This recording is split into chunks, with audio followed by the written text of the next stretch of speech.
Hello, my name is Damon Friedman, co-founder and president of SOF Missions.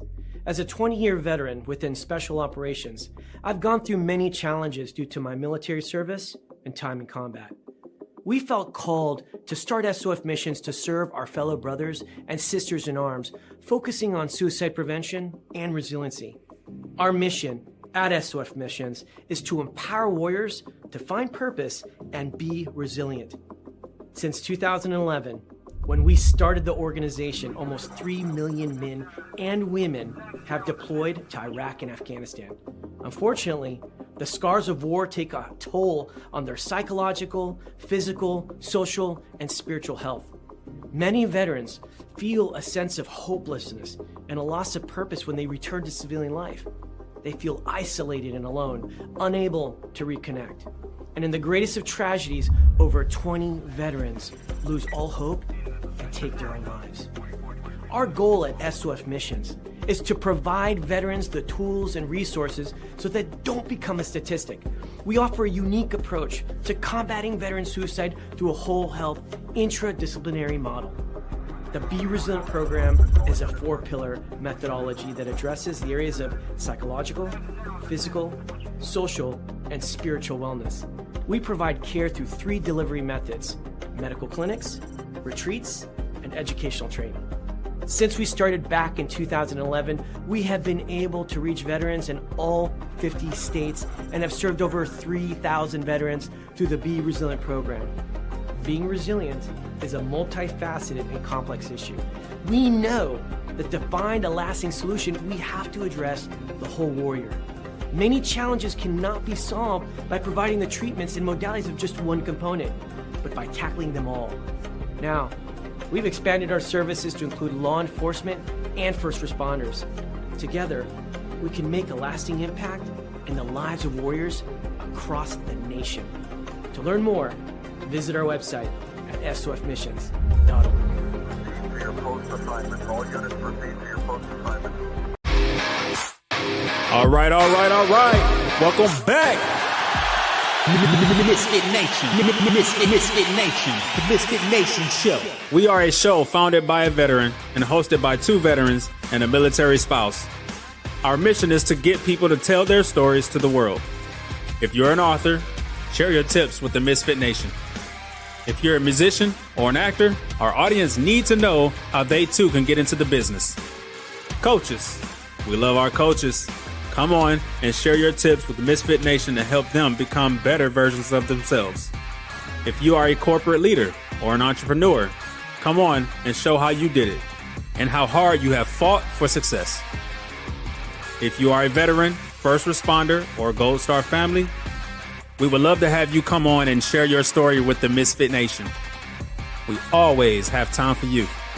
If you're feeling down, alone, or starting to see the darkness, Stop. Think about those who are around you. You are not alone. You will be missed. If you feel like your problems will be a burden to those in your inner circle or feel embarrassed, dial 988. If you are a veteran, take option 1. We need you to keep pushing forward. Don't make a permanent solution to a temporary problem. If you are a new listener, welcome to the Misfit Nation Show. Be sure to subscribe to our show on your favorite podcast app. Also on our YouTube channel at @the_Misfit Nation. Subscribe and click the bell to keep you up to date on our latest episodes and all of our news. You can also find us on Heroes Media Group and About Face Radio. Now, let's get to the show!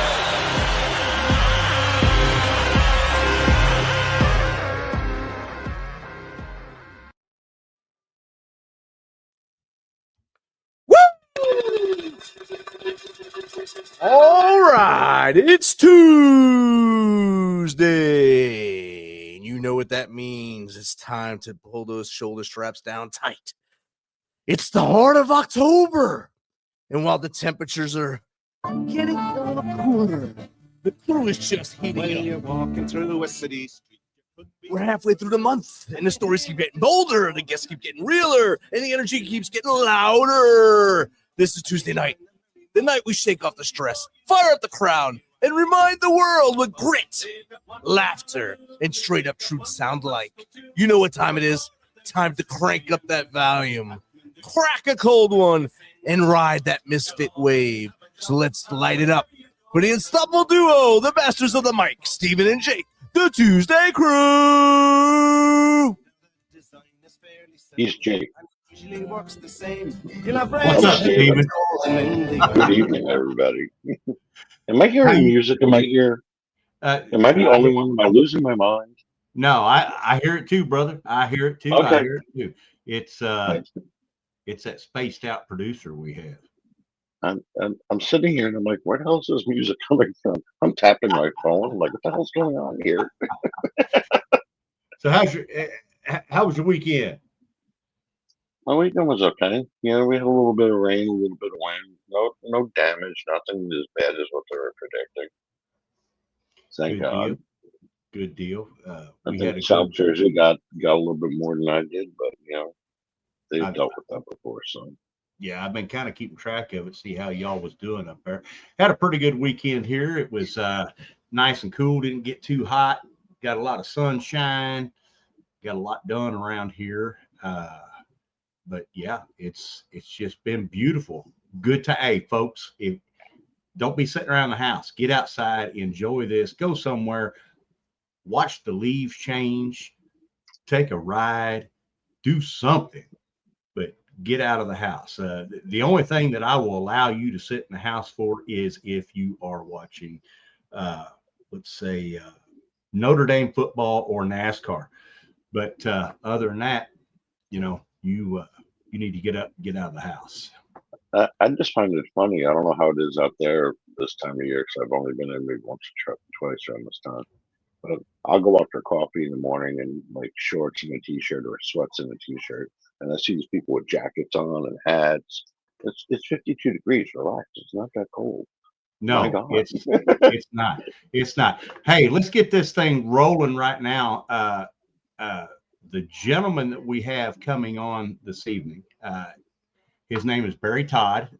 He's a self-described military brat. He was born in Millington, Tennessee, just right down the road from me, right here. And in 1980, he began his military career, and he served the Army for over 2 decades. And he's been in a lot of units. He's been in Ranger units. He's been in multiple Ranger Airborne assignments. He's been in the 82nd Airborne Division. He's been in the greatest division on the planet, the 101st Airborne Division, 10th Mountain, 2nd, 24th, and in 5th Corps. And, you know, he has served our country, and he has served our country well. He's also written a book. It's called Stand Your Ground, and I'm going to let him get into that because that, folks, hold on for this story. It's an amazing story. I read a little bit about the book today and sent the link to the lady that handles all of my purchases.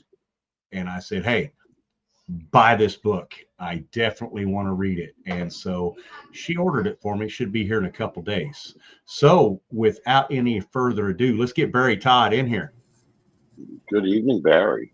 Hello, how y'all doing? Good evening, Barry. Well, first off, let me apologize for being a couple minutes late. The link was not working. Thank God for my assistant there. She sent me the link, and all of a sudden I'm like, "Ooh, I'm here." Awesome. It's all good. You're here now, and we're going to get going from here. So that's good. Excellent. Yeah. Gary, I didn't give much in your bio, told a little bit about it. Why don't you tell the Misfit Nation a little bit about yourself and how we ended up where we are today? Well, first off, the Misfit Nation is a great nation. It's a one nation under God, and I love it from the bottom of my heart. Just to give you the lowdown story, I have 5 grandparents on my mother's side that came over on the Mayflower, and that's a beautiful thing. And both of my parents served in the military, so yes, I was a military brat. I heard you earlier, so I'm not a self-described military brat. I am a military brat. And then when they divorced, I got bounced back and forth, so it's all good. And I was born in Millington, Tennessee, just outside Memphis on that wonderful naval base there when my dad was getting his commission in in the early 1960s. And from there, I moved all over the place from California to Virginia with my parents, and not any overseas. None of them were ever. I was never with them when they were overseas. And then, but 18, I graduated from Fauquier County High School in Warrington, Virginia, and I was one of them boys that came out of the country and walked in the recruiter's office, saw a picture of a Ranger up there with a 120-foot rappel rope over his shoulder, holding an M14, and said, "I want to do that right there."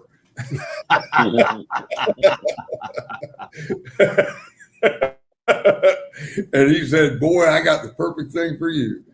And that was the first great decision that God led me to. The second one was meeting my wife in 1985, who I've been married to for over 40 years now. And we have 3 wonderful children and 4 grandchildren. I served my military, our country in the United States Army Rangers for almost 21 years, right around 21 years. And I retired in 2001. Went to work for a civilian financial advisory firm, started my own company in 2008, and now it's a national company, thank God. God has really, truly blessed me. And that's pretty much it right there. I live in Yuma, Tennessee, and you know just about everything about me. I'm a pretty simple man. All right. All right. Now, do you still live, like when you're in Tennessee, you still live up there around Millington? No, I actually live over on the east side. I love them hills. And my wife, that wonderful woman she's from Roanoke. Okay. All right. So we have a wonderful place in Greenville, Tennessee. We go up there, and some great friends of ours that take care of the property when we're not there. We spend a lot of time there in the summer because it gets a little bit too hot in Yuma, Arizona. And Yes. then in the winter, we stay in Yuma because it gets a little bit too cold up there in Tennessee Hills. I understand. Well, the Army sent me to Fort Campbell on my last tour of duty. And so I retired and I stayed here. Oh, that's I love Fort Campbell. I mean, a lot of people stay around Clarksville. I moved west. I live about halfway between Paducah and Clarksville, and I love it out here. Well, you come out of that southern gate of Fort Campbell, which is on the Tennessee side.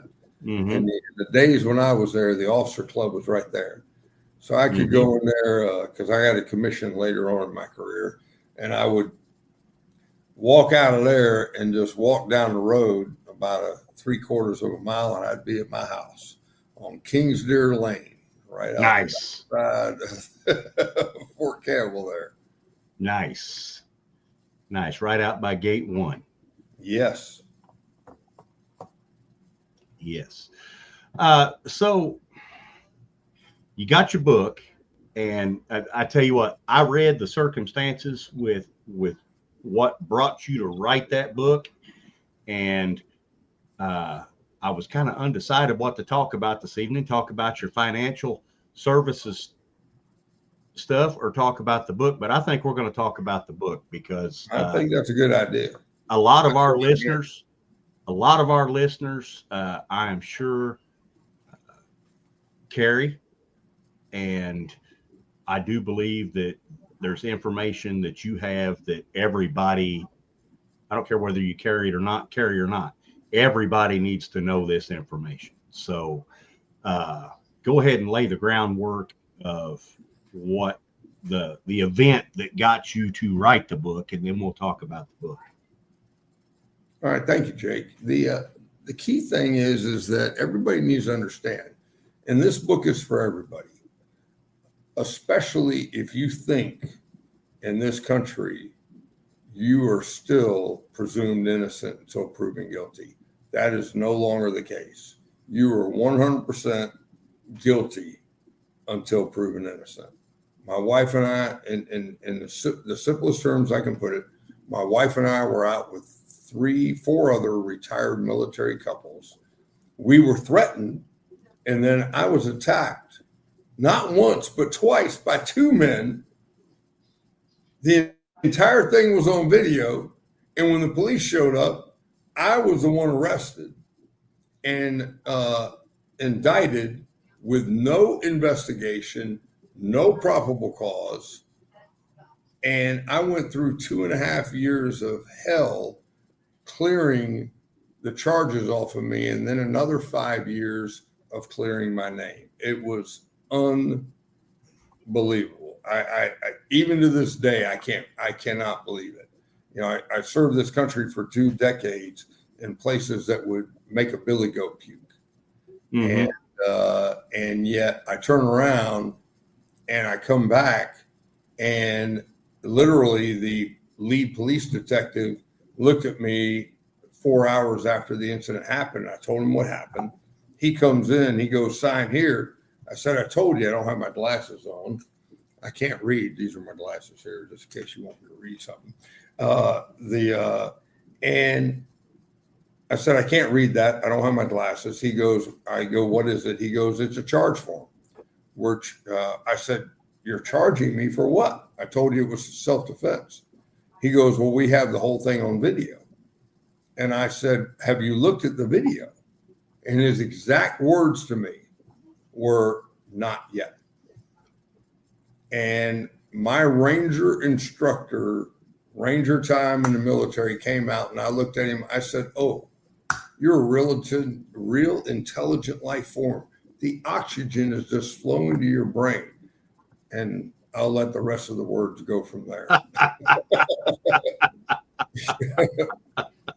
And the funny thing is, it never went to trial. It got sent back to the grand jury 4 times because the prosecutor, due to his malicious prosecution, refused to show the video to the grand jury. Why wouldn't they show the evidence? I don't understand that. Because it would have made him look innocent, probably. Correct. Yeah. Exactly. And the judge kept ordering him to. He wouldn't present the appropriate self-defense charges.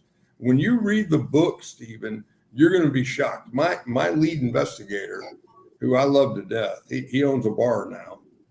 And he was able to buy the bar because he made so much money off of me. And he'll look at you and he'll say, "That's partially true." He looked at me and he said, "You know, this thing is not like a Perry Mason movie, Barry. This is going to be slow. That's going to ongoing." The day that I was cleared and the charges were dismissed with prejudice, he walked up to me and he goes, "You know, I told you at the beginning of this thing, it's not like a Perry Mason movie or show or Matlock." He goes, "But only you could turn it into a Perry Mason or Matlock." And when you read the book, you're going to be shocked at the number of issues that just happen. It to this day, it still shocks me to my core. Okay, so I got to cut you off for a second there. You said that the charges were dismissed with prejudice. Yes. So 10 years from now, they could charge you with this again. No. With prejudice means they can't. Okay. I got that backwards. I apologize. That means that the video evidence was so overwhelming to the eyewitness testimony that they couldn't refute it. And don't they have to disclose that evidence to your attorney? You know what's funny, Jake? You're going to love this. We got the videos from them. We got the videos from the Yuma Police Department. Wow. That's what blows your mind. All we did was we gave them to an FBI video forensics expert because there were 16 cameras in and around the building. Mm-hmm. There was 160 hours. They took it and ran it like a movie. All the different camera angles and everything. And there was never a time that I wasn't on video except for a 5-second block. And it's like, holy cow. And they never looked at them before they charged me. Never. Wow. When it closes, they had in their mind, I guess, oh, this is done. It's easy. Yeah. And they do this all over America. Look at Daniel Penny. Yeah. Now, Daniel do I get a Penny, guess? Do I get a guess at the political affiliation of the prosecutor? I don't know what the political affiliation was. Oh, okay. To be honest with you, I truly don't know. But what I learned through the process was that, number one, a grand jury, you can indict a ham sandwich in a grand jury. I don't care who you are, you can indict a ham sandwich. So after this happened to me, and then they come out with 91 charges against Trump over 4 different investigations, federal charges, felony charges, excuse me. I'm like, you got to be kidding me. This is all rigged. So let's go back to Daniel Penny. Everybody knew the day of the incident when it was broadcast, Stephen and Jake, all over the internet, all over social media, that he was justified in his actions. He did not try to hurt him. He just said he was threatening the people on the subway in New York. For your listeners that don't know about the story, all right? And he restrained him. He didn't die till 10 minutes later after the police showed up. But when Alvin Bragg took it to the grand jury, do you think he showed those videos from the people that were on there or brought any of them as witnesses? Nope. No. That's see, most people in the United States don't understand how a grand jury works. There's no defense. There's no prosecutor. It is no defense, no judge. The prosecutor, it's his playground. He has 100% control. He can do everything. And it's bad. It's bad. It's. I mean, think about that, Jake. I went to 4 grand juries. 4. Probably because he wasn't getting the answer he wanted out of. Yeah, he would get the answer that he wanted, but then the judge would get it. My attorneys would get the grand jury transcripts, and then my attorney would look around and say, again, he didn't present the videos. Again, he did not present the appropriate self-defense laws for Arizona. And the judge would look at it and say, did you do this? And every time he would give an excuse, a lame excuse, and the judge would look at him and say, well, then you did not present this exculpatory evidence. Send it back. And he would have to take it back to the grand jury. It was crazy. After they charged you, did they were you released, or did you have to wait, get arraigned for bail? How did all that work? Oh no, I spent 5 days in jail. I had a concussion, broken rib, broken arm. I got no medical attention, and it was a $500,000 cash only bond. Wow. So for all you people out there that don't know what that means, your listeners, let me tell you something. That means you got to come up with $500,000 in cash. Now, speaking of that, I carry all the time, and I carry $1 million worth of legal insurance. Is that something that you recommend, or what are your thoughts on that? Great question. Number one, yes. That's the number one thing I would do, is make sure you have appropriate coverage, whether it's through the NRA, Delta Defense, it doesn't matter. Make sure you have appropriate insurance. And I'll tell you right now, on the criminal side, they're only going to give you about $250,000 to $300,000. So be ready. Okay. On the civil side, you'll be good. But then most people don't realize that on the civil side of that insurance, your homeowner's insurance covers you anywhere in the world. All right. Because those two huckabucks, they sued me. Oh, I'm sure they did. Oh, yeah.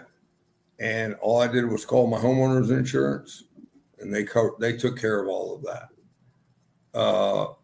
With that, number two that saved me was my faith in God. All right. Hands down, my belief that right was going to prevail would carry me. And then lastly was my Ranger training. The training that I had in the military that taught me that you do not give up the ship. You just don't. You just hang in there. If you believe you were right, you do the honorable thing, and you stand by your convictions, and you do what was right.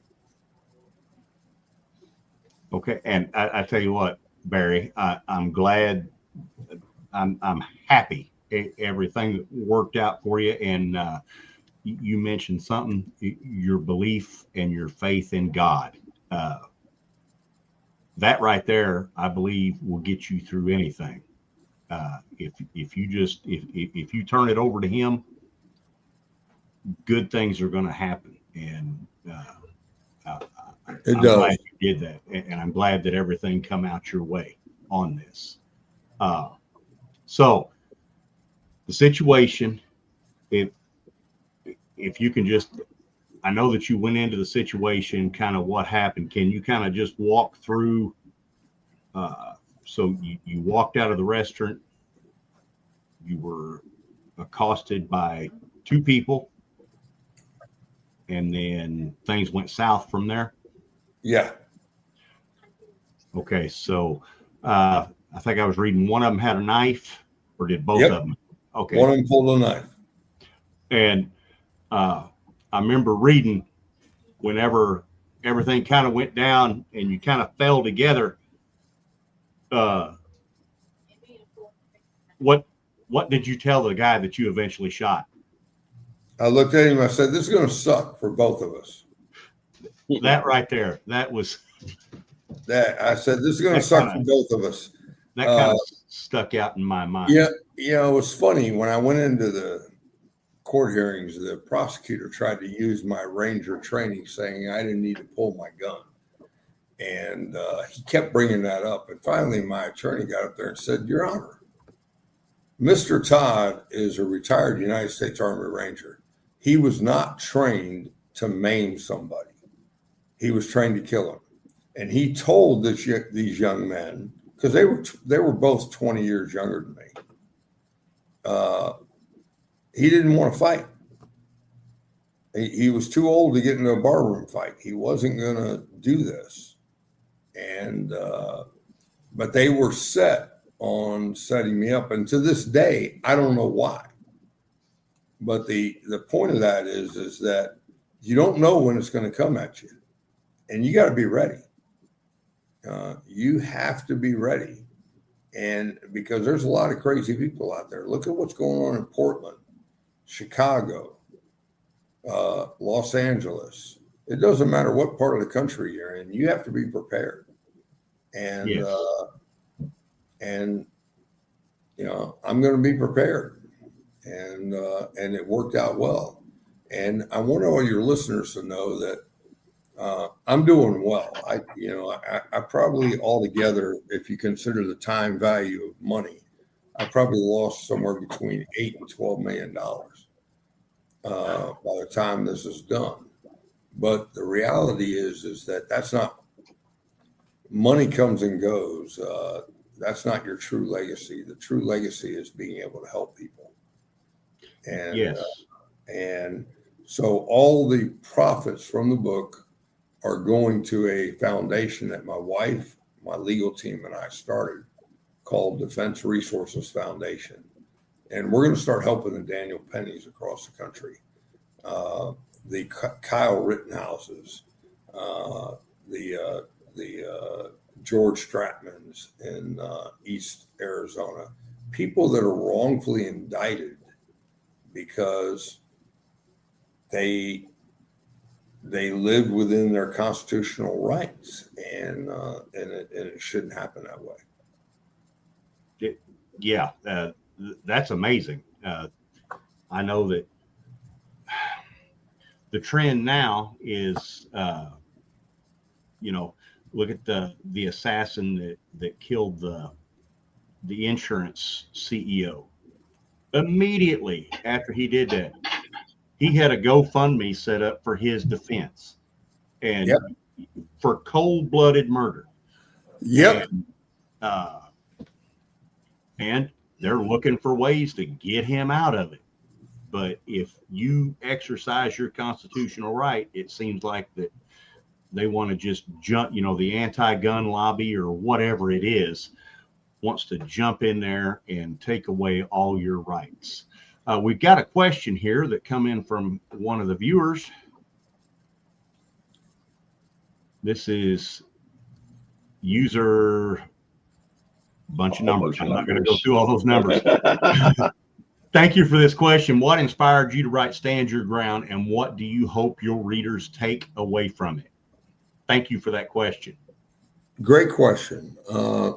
The first one is when I first got charged, I was raped, for lack of a better word. I was prosecuted in the media throughout the Southwest United States, from Phoenix to Yuma over to San Diego.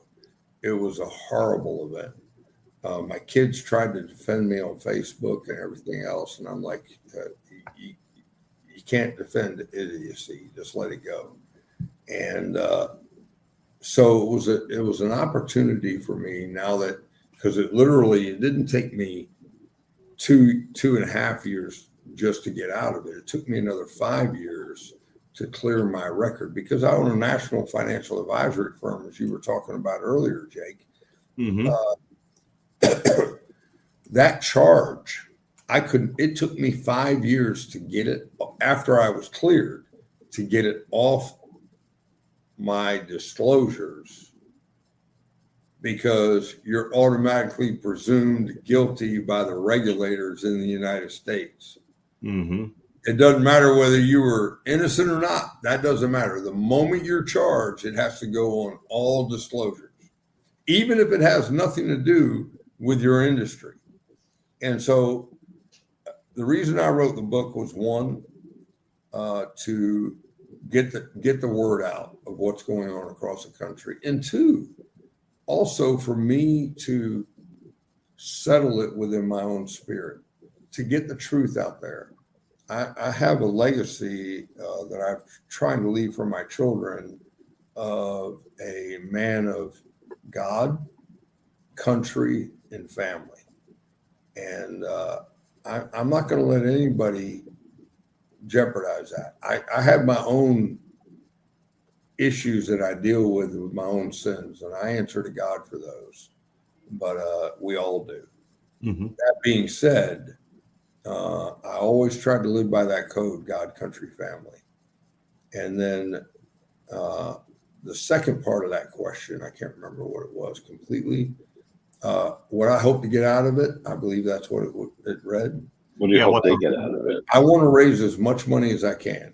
If we could get $5 million or more from the profits of this book, we will be able to help out Americans throughout the country and not worry about having to ask for money or anything. We can just, we've created a complete vetting system in the Defense Resources Foundation, where we're just not giving money to people like the young man, I don't even want to say his name, that shot the United Healthcare CEO.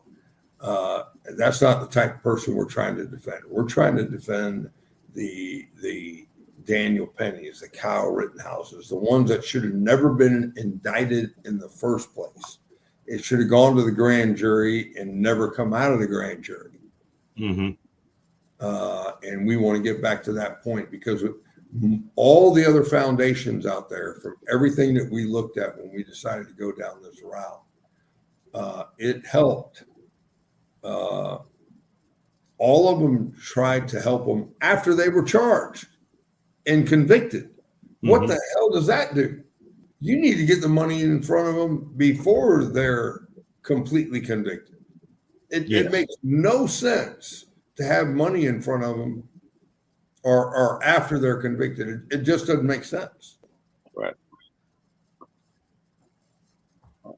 Yeah. We have another question that came in. It's not about the book.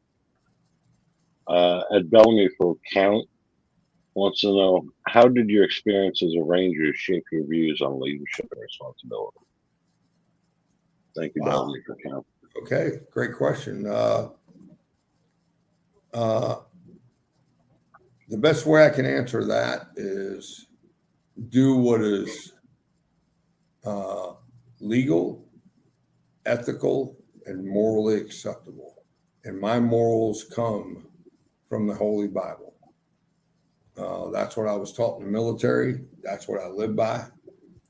You do not. And then the most important character trait that I learned was honor. Honor is a lost art. Everybody focuses on the first sentence of the Declaration of Independence, but how many people focus on the last sentence? All right. I challenge all of your readers to go and read the last sentence of the Declaration of Independence. It talks about God. It talks about their fortunes. It talks about their lives. And then the last thing it talks about is their sacred honor. And most young folks today, especially people that were raised with the Department of Education in place, have no clue what the definition of honor is. Well, let me give you the simplest definition that my mother and my father taught me when I was a very young man. Honor is doing the right thing no matter the cost. Not the right thing when no one's looking. That's easy, because you can do the right thing and still not, when no one's looking, and still have honor or still live. But that doesn't mean you're honorable. All right. Honor is doing the right thing no matter the cost. It might cost you your life, which is what most people relate it to, being in the military. All right. But civilians deal with it every day. Do you challenge dishonorable situations that you see around you? Do you call it out? It might cost you your career. It might cost you your livelihood. It might cost you the lives of your family and your children. But you should still do it, because there's only one being you're going to answer to, and that's the Holy Trinity. Yes. Yes, it is. Well, Well, so I folks, hope that answered that person's question. I'm sure it did. It answered it for me. So, hey, we're going to take just a quick pause right here, and I'm going to make my public service announcement. If you're joining us late, Misfit Nation, for the ToosDay Crue, we are talking with Barry Todd. He is the author of Stand Your Ground. Talks about his experience dealing with the legal system after a self-defense situation. And also, if you're out there this evening, you're feeling the darkness, you don't think that you can make it another day, get on that phone, pick it up, dial 988.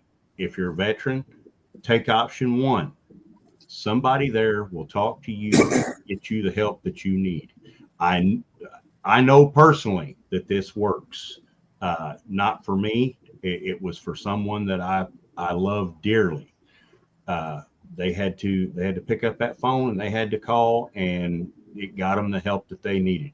So do that, please, because tomorrow is too beautiful a day for you not to be in it with us. If you don't want to pick up that phone, if you don't want to call, email us, jake@themisfitnation.com, Stephen@themisfitnation.com, or info@themisfitnation.com. Leave your name and number. We'll call you back. I've got these two big jug handles sitting on the side of my head. They're good for listening. We will listen to you, and we will try to get you the help that you need, because again, we love you. We want you to be here and enjoy everything Amen. this world has to offer. So just remember that, and do not make a permanent solution to a temporary problem. Thank you. All right. Sorry about that. But you're good, brother. Now, going back to the incident in New York, the quote unquote choking out on the train. How do we change the media, which is what pushed out that that's all that happened? Because I live in New Jersey and that's all I heard over and over and over. And how do we change the judicial system where you can go to a grand jury and just say, okay, he did it, and all right, they're guilty, send him away? How do we change any of that? The media shows you what they want to show you and not the whole damn story, and then none of the stories told to the grand jury. You know, how do you get justice in life that way? Because they're not helping anybody. You know, like I said, I live in New Jersey, and that's all I heard. He choked the guy out, and that was it. Not he died 10 minutes later. Not he died after this. All I heard was he choked him out. You know, yeah. How do we change that? Great question. I've had a million suggestions as I was writing the book. And what I learned is that each state, Stephen, has their own laws. And because of the differences in the laws within each state, I recommend we go through it state by state. In Arizona, I'm pushing our legislators to do two things. Number one, do like Connecticut and Philadelphia have done. They've pretty much eliminated the grand jury, or Pennsylvania. They've pretty much eliminated the grand jury. Connecticut doesn't do a grand jury at all anymore. Everything goes to a preliminary hearing. And do you know the difference between a preliminary hearing and a grand jury? No. Do you, Jake? I'm going to try to take a stab at this. Grand jury, you've just got the prosecutor and you've got the grand jury, and he goes in there and he does what he does. Correct. Preliminary hearing, both sides can present their sides of the case, and then the judge decides whether or not they're going to move forward with prosecution. Correct. Whether there's probable cause. Yes. That means probable cause is a subjective standard in all cases. Whether you're federal, state, it's a subjective standard. Probable cause means, in the eyes of the law, is there a 51% chance or greater that you committed the crime or not? And that's all the grand jury is supposed to determine. Literally, that's all, because a grand jury is not unanimous.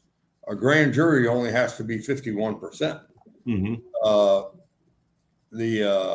And so that's how the whole process works. Well, in a preliminary hearing, instead of bringing in 16 novice grand jurors, you have one judge.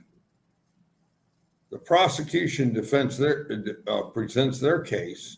The defense is able to counter, and if necessary, present their own case against it.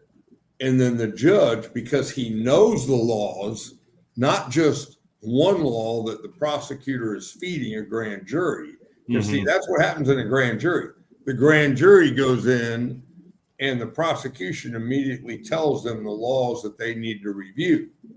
Well, in my case, he left out 6 freaking laws. Yep. That dealt with self-defense in Arizona. He presented what is called an affirmative defense. Well, Arizona is no longer an affirmative defense state. We're a justification defense. And These people don't know that. Justification. Do you guys know the difference between affirmative defense and justification? I do not. Please explain it. Most people call them the castle doctrine, stand your ground laws. Okay. All right. It's really, the legal term is justification defense. In the old days, up until about 20, 25 years ago, if you claimed self-defense, you had to prove self-defense. But the people that were prosecuting you weren't out to hang you to make them look good in the public eye. Because you got to remember, prosecutors are elected. They're not appointed. Mm-hmm. You with me? Yep. All right. So that's a fallacy in the system. So Arizona, like Florida and so many other states, passed laws that allowed you to say, yes, I did that, but I was justified in doing that because of X, Y, or Z. Justification defense laws. Arizona has several of those. The first one is 13-421, which says I'm allowed to defensively display my firearm if I feel that my property is being taken, I'm being physically assaulted, I'm in fear, or I'm trying to go someplace, or you come on my property and I warn you to get off, or if I'm trying to go any place in the state where I'm legally allowed to go and you're preventing me from going there. Okay. All right. I am justified in displaying my firearm in a manner of defense. And I just gotta, okay, if I was a bad guy, I come upon you and you brandish your firearm to me, I'm going to go find somebody else. I'm sorry. Exactly. But these two knuckleheads, when I brandished it, they attacked me. They were drunk off their ass and they attacked me. I was holding a .357 snub nose, Ruger snub nose with hollow points. I'm like, you got to be fucking kidding me. I mean, I'm like, and I warned them. I said, and they had already assaulted me once. They had already picked me up and thrown me headfirst into a cinder block wall before I ever brandished my firearm. Wow. And our producer stuck a thing in here about the Tennessee grand jury. Says that they do not have a prosecutor sitting on it. The officer who had the interaction with the accused or a representative they know comes in and provides the case, and then the volunteer lead the grand jury, and then the grand jury then votes yay or nay to indict. No attorneys or judges are present. So I think they just get. But then again, if you have a lead detective who didn't do his job, or if he was like mine was honest as hell, but he was incompetent as hell. I mean, imagine an investigator standing in front of you, Jake and Stephen, and he stands there and says to you, yeah, we have the whole thing on video. Have you looked at it? Not yet. Oh my gosh. Are you intelligent life form, or did the oxygen just cut off from your brain? I mean, you can't imagine how I felt that early Saturday morning on March 1st, 2014. I damn near lost my mind on him. Now, I don't want to throw anything out there, but that probably didn't win you many points. No, it didn't. No, it didn't. Because I went all Ranger on him. I went all Ranger on him.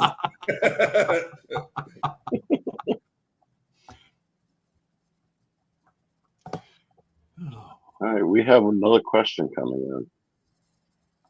Are they still listening to us? Oh, yes. Yeah, they're still listening. I love balls. Want to pause or something? I love balls. No, Wants to know, how do you define standing your ground in today's fast-changing society? Thank you, love your balls. Great question. For me, I'm going to go back to what John Wayne said in the movie The Shootist. I know if any of your listeners are listening to John Wayne, go watch the movie The Shootist. Great movie. And he said, I will not be insulted. I will not be laid hands on. All right. Now, that doesn't mean you're going to immediately pull out your gun. I didn't do that. I was literally assaulted, thrown headfirst into a cinder block wall. And then my wife was threatened that she was not going to go home with me and they were going to have their way with them, or they were going to have their way with her. And that's when I said, understand, I'm armed. And that's when they said, pull your gun. Okay, we'll pull the gun. I mean, I went through all the steps. So that's my definition. And in reality is we're too soft on society today. We're too concerned about the gun and not worried about the moral character of the person or the people that are coming up in our society today. Bingo. That's my personal perception there. That's my personal beliefs.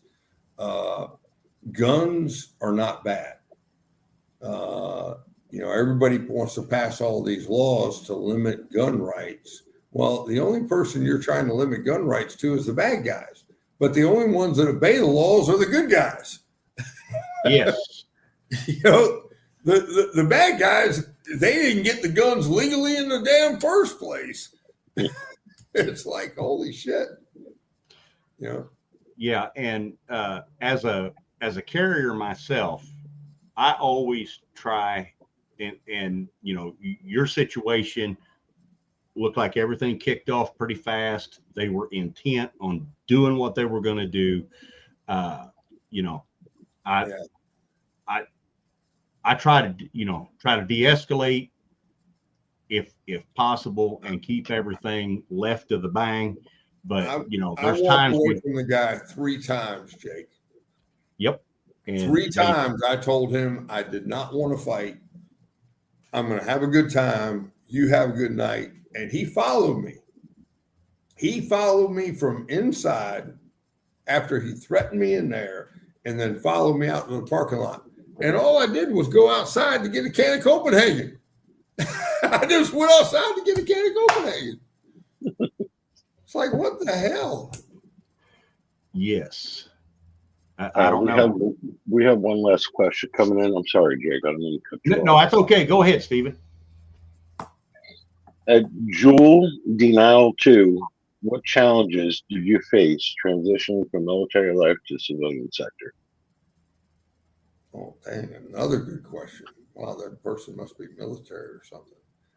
The hardest one, I would say, is understanding that civilians, employees in my workplace have feelings. In the Rangers, we didn't care about your feelings. I hate to tell you, I could care less how you felt. I was there to defend the Constitution of the United States against all enemies, foreign and domestic. And if your feelings got in the way of that, I didn't issue your wife. I didn't issue your kids. I didn't issue your dog. All right. So those were things as I became transitioning into civilian life were harsh. I remember when I first went into my first very temporary employment before I went on the financial services side. I was heading there anyway, but the first few weeks I was in that job, I was the general manager of this place. And I had this wonderful operations manager. He reported directly to me. And then I had multiple supervisors, and I was having my second meeting. And I only had 2 females in it. And I laid out what the law was, this is what was going to happen. And the 2 females got up, ran into the bathroom crying. And I looked at Bill and I said, Bill, I said, what the hell is going on here? And he looks at me and goes, dude, you can't talk like that out here. This is not the military. So that was my biggest issue. I will tell you my son's biggest issue, who's a disabled combat vet. He was the only survivor of a 6-man team on April 14th, 2009. He dealt with a lot of why am I here? I dealt with that too. The military popped him onto a lot of drugs, and then me and my brother went in and poured him all down the toilet and said, you need to get off this stuff. And we took him downrange and got him right with his soul, understanding what God's purpose was for him. And he's doing great now. Awesome. That is awesome. Stephen, we want to do this one last one real quick. It's up to you. We can keep going. Yeah, pop it in there. All right. Men Not Pause wants to know, what advice would you give to young veterans or entrepreneurs looking to lead with purpose? Thank you for that question, Men Not Pause. Number one is put God in the forefront of everything you do. Because at the end of the day, the only true legacy you leave is your children. It's not about the money. It's all about helping other people. And if you're focused on God, you're going to be helping other people. Number two, lead with honor. Do the right thing no matter the cost. And that's a beautiful thing when you think about it. God led with honor. One of his parables that Jesus talked about is, the guy sitting on the fence. You can't sit on the fence. You're either with me or against me. There is no sideline. And that's the thing I loved about Charlie Kirk. I mean, I watched his video for years. My son is going to church every weekend now. And, just because of Charlie Kirk, even though he had turned away from God for a while, I didn't really turn away. He was just trying to find his own path. But now he goes every weekend. And he did it because of watching Charlie Kirk. He's in his 30s and he's doing great. And he just realized that, it's not about me. It's about advancing God's kingdom and helping other people. And when you give like that, you give with no thought, just your heart. And then you do the honorable thing, God gives it back tenfold. He will grow your company. And then last but not least, if you want direction on that, one thing, read the book Traction. It's the greatest entrepreneurial book that I've ever read. It will really grow your company to start getting there. But don't forget those first two I told you about. God and honor, and use the book Traction to implement that, and you'll be great. All right. Sounds like wise words. Barry, we're getting ready to wrap it up here. Got a couple more questions for you. One is, if somebody wants to contact you do a speaking engagement or contact you about the book, how do we do that? You can email me at barry@standyourgroundbook.com. That's barry@standyourgroundbook.com. Also, please ask all your listeners to go out there, order the book. You can go to standyourgroundbook.com. You can order it on Amazon, Barnes & Noble, or directly from Dorrance. All proceeds from the book are going to the foundation. We're excited. We're selling a lot of books. I mean, heck, one ad I got going around on Facebook's already hit over 1 million views. We were a bestseller at the end of June on Amazon. So rock it. Let's just do this. And let's start helping other Americans. Let's set the record straight. All right. Now comes the last question. What are 3 non-negotiables for Barry every day? Number one, or your day is not complete. Number one is God. I got to do that every day. I wake up every morning and I do my Bible study, my devotional. Number 2 is working out. I got to get my workout. I mean, I'm 63 years old. I work out 5-6 days a week. And number 3 is spending time with my wife, sitting on the couch between 5 and 6. Those other 2 I've already done before she gets up, because I go to bed at between 9, 10, 10:30 at the latest. And then I'm up with her. We sit around and have coffee between 5 and 6 and just talk about life and kids and all that stuff. It's got to be in that order. There's one commandment out there that talks about nations, and that's part of honoring your father and your mother. All of us have issues with all of our parents out there, but remember, no matter what the issues are, honor them. Yes, because they've already been where you're at. All right, and they've already walked in your shoes. That doesn't mean you have to agree with them. That doesn't even mean you have to like them. All right, but honor them by spending time with them, talking to them, listening to them, and then turning around. Because if you do that, nations will prevail. Yes, they will. And Barry, we thank you for coming on this evening. This has been a great chat. A lot of good information out there. And I want to wish you the best of luck with your endeavor, getting your foundation up and running to where you can help people defend themselves against, with the law, if they're ever in a situation like yours. And hey, if you ever have any success stories with that, feel free to reach back out to us and we'll get them on here if they want to talk about it. Love to. God bless you.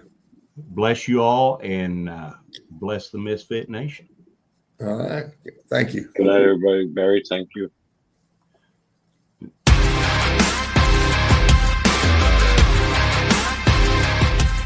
Thanks for checking us out and being a part of the Misfit Nation show. Don't forget to visit our website at themisfitnation.com.